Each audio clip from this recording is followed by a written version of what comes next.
Halo semuanya, perkenalkan nama saya Refren Ezra. Pada kali ini saya akan menjelaskan makalah saya yang berjudul Pandemi Mendorong Disleksia pada Anak. Baik, rumusan masalah pada makalah saya adalah apa yang dimaksud dengan disleksia. Yang kedua itu apa faktor penyebab anak mengalami disleksia. Yang ketiga, apa saja hambatan yang dialami oleh anak dengan disleksia. Yang keempat, bagaimana pandemi mendorong disleksia pada anak, dan yang terakhir bagaimana penanganan disleksia anak di masa pandemi. Baik, kita lanjut ke pembahasan. Yang pertama itu adalah pengertian dari disleksia. Apa sih itu disleksia? Disleksia itu adalah salah satu jenis gangguan belajar yang membuat anak kesulitan untuk membaca, menulis, mengeja, dan berbicara dengan jelas. The International Dyslexia Association menyatakan bahwa disleksia adalah salah satu penyakit saraf pada anak. Hal ini ditandai ketika ia kesulitan mengenali huruf, kata, hingga kemampuan mengeja yang buruk. Akibatnya gangguan belajar ini bisa mengakibatkan masalah dalam memahami kosakata, kalimat, membaca, dan memahami bahan bacaan. Nah, mereka memang memiliki gejala seperti sulit dan lamban membaca, sering salah dalam melafalkan bacaan, sering terbalik dalam mengucapkan huruf dan kata-kata, butuh waktu lama untuk menulis, dan sulit mengingat warna angka dan huruf. Mereka tetap memiliki kecerdasan serta motivasi yang kuat untuk belajar. Anak disleksia memang agak kesulitan ketika disuruh membaca, tapi mereka memahami maksud dari kalimat-kalimat yang diutarakan lawan bicaranya. Tak cuma itu, tingkat IQ anak disleksia umumnya cukup tinggi, dan pikiran-pikiran yang dimilikinya pun kerap out of the box. Walaupun ketika melafalkan kata, anak disleksia sering kesusahan karena adanya bagian otak terganggu dan biologis. Intinya mereka memiliki hak yang sama untuk mendapatkan pendidikan yang layak, sama seperti kita. Mereka bisa berkembang seperti anak-anak yang lain, dan justru karena stigma lah yang membuat mereka kehilangan kepercayaan diri. Karena itu, memilih sekolah yang tepat untuk anak disleksia merupakan kewajiban orang tua yang tak boleh diremehkan. Nah, menurut Sidiarto tahun 2007, dalam bukunya Perkembangan Otak dan Kesulitan Belajar pada Anak, menjelaskan klasifikasi disleksia sebagai berikut. Yang pertama adalah disleksia dan gangguan visual. Disleksia jenis ini disebut disleksia disidentitas atau disleksia visual. Kelainan ini jarang, hanya dapat pada 5% kasus disleksia. Gangguan fungsi otak bagian belakang dapat menimbulkan gangguan dalam persepsi visual. Ada disleksia dan gangguan bahasa. Disleksia ini disebut disleksia verbal atau linguistik. Beberapa penulis menyebutkan prevalensi yang cukup besar, yaitu 50-80%. Nah, yang ketiga itu ada disleksia dengan diskoneksi visual auditoris. Nah, ini disleksia ini disebut sebagai disleksia auditoris. Ada gangguan pada kondisi visual auditoris. Anak membaca lambat. Dalam hal ini bahasa verbal dan persepsi visualnya baik. Apa yang dilihat tidak dapat dinyatakan dalam bunyi bahasa. Terdapat gangguan dalam crossmodal atau visual auditory, memory retrieval. Kita lanjut, faktor penyebab disleksia. Membaca merupakan proses kompleks yang melibatkan kedua belah otak. Adapun persyaratan khusus untuk dapat membaca adalah: yang pertama, tidak ada gangguan penglihatan dan pendengaran yang berat. Yang kedua, pemahaman bahasa tutur atau verbal cukup. Yang ketiga, pergerakan bola mata untuk mengikuti barisan huruf tulisan yang cukup baik. Dan yang keempat, tidak ada gangguan motorik atau koordinasi motorik untuk berbicara atau kelumpuhan atau praksis mulut. Nah, menurut Sidiarto tahun 2007 menunjukkan bahwa penyebab anak mengalami keterlambatan atau kesulitan perkembangan membaca adalah: yang pertama adalah anak yang lahir prematur dengan berat lahir rendah dapat mengalami kerusakan otak sehingga mengalami kesulitan belajar atau gangguan pemusatan perhatian. Yang kedua, anak dengan kelainan fisik seperti gangguan penglihatan, gangguan pendengaran, atau anak dengan cerebral palsy akan mengalami kesulitan belajar membaca.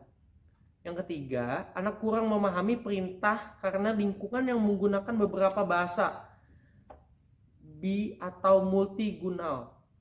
Yang keempat, anak yang sering pindah sekolah. Yang kelima, anak yang sering absen karena sakit atau ada masalah dalam keluarga. Dan yang terakhir, anak yang pandai dan berbakat yang tidak tertarik dengan pembelajaran bahasa sehingga kurang konsentrasi dan banyak membuat kesalahan. Kita lanjut, hambatan yang dialami anak disleksia. Disleksia adalah salah satu jenis gangguan belajar yang membuat anak kesulitan untuk membaca, menulis, mengeja, atau berbicara dengan jelas. Nah, hambatan yang dialami oleh anak disleksia antara lain adalah sulit memahami kosakata, sulit memahami kalimat, kesulitan membaca, sulit memahami bahan bacaan. Nah, kita lanjut. Ada yang namanya faktor yang mendorong disleksia pada anak di masa pandemi. Nah, faktor apa saja sih yang mendorong terjadinya disleksia pada anak di masa pandemi?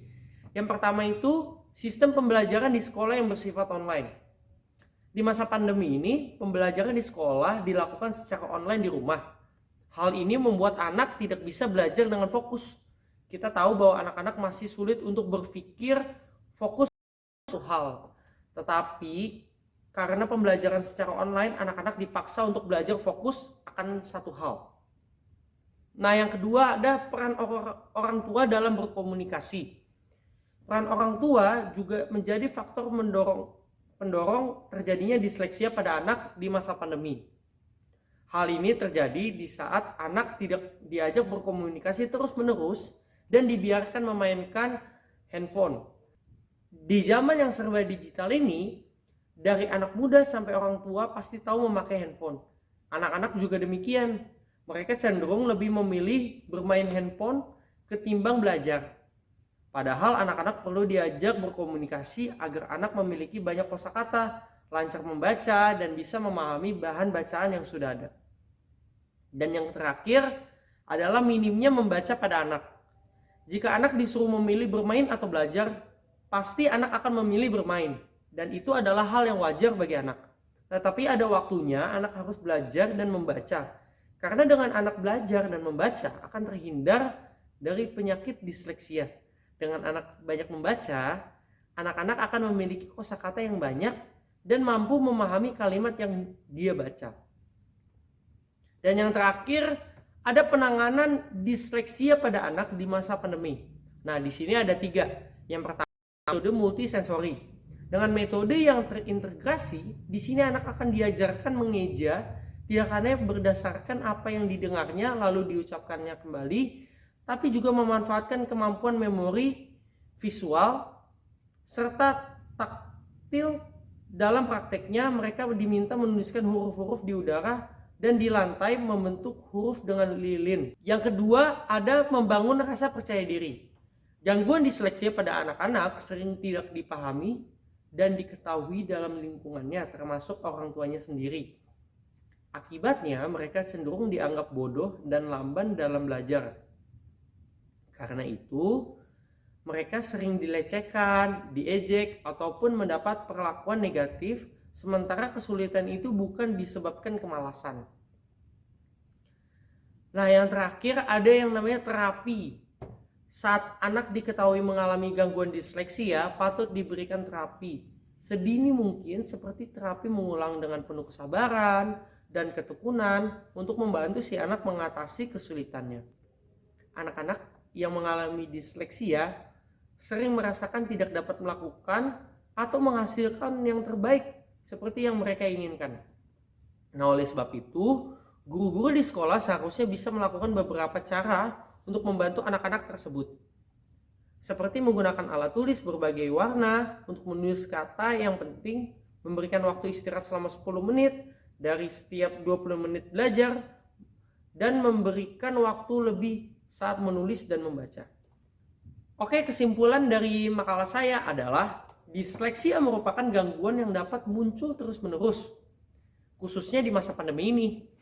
Disleksia tentu saja tidak dapat dihindari, namun justru dapat mendorong terjadinya disleksia, khususnya pada anak-anak.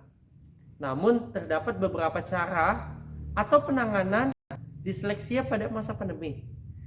Antara lain metode multisensori, membangun rasa percaya diri, dan terapi. Nah, oleh sebab itu, peran orang tua sangatlah besar dalam menangani disleksia pada anak. Demikian presentasi yang bisa saya sampaikan. Kurang lebih mohon maaf jika ada kesalahan kata ataupun bahasa. Terima kasih.